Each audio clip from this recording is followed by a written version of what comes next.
बहारे से पियवाया वै धान से या राजा करई धान से या राजा करई हो। राजा देता नाना दिया बुलाई ललनावा के मुंडन में। राजा देता नाना दिया बुलाई ललनावा के मुंडन में। बहारे से पियवाया वै धान से या राजा करई धान से या राजा करई हो।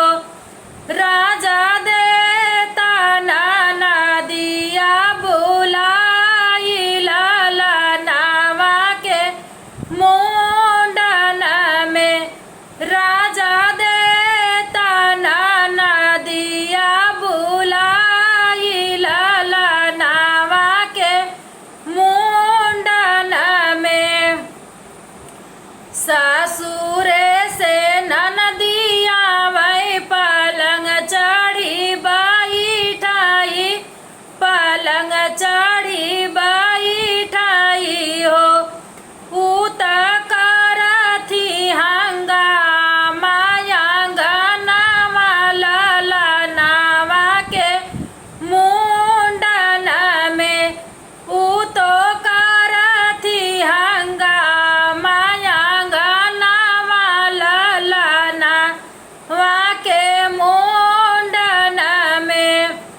काने का झुमका मांगई हाथे कई कंगनवा मांगई हाथे कई कंगनवा मांगई हो।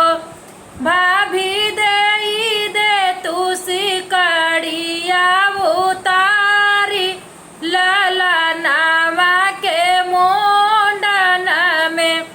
भाभी देती सिकड़िया उतारी ललनावा के मुंडन में। एक तऊ सोना दूसर बड़ा महंगा दूसर बड़ा महंगाई हो। ननदी राजा जी जाई है बिकाई ललनावा के मुंडन में। ननदी राजा जी जाई है बिकाई ललनावा के मुंडन में। ननदी साइया जी जाई है बिकाई ललनावा के मुंडन में।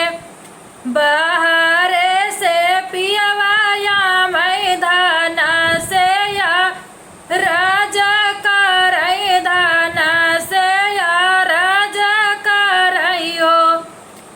राजा दे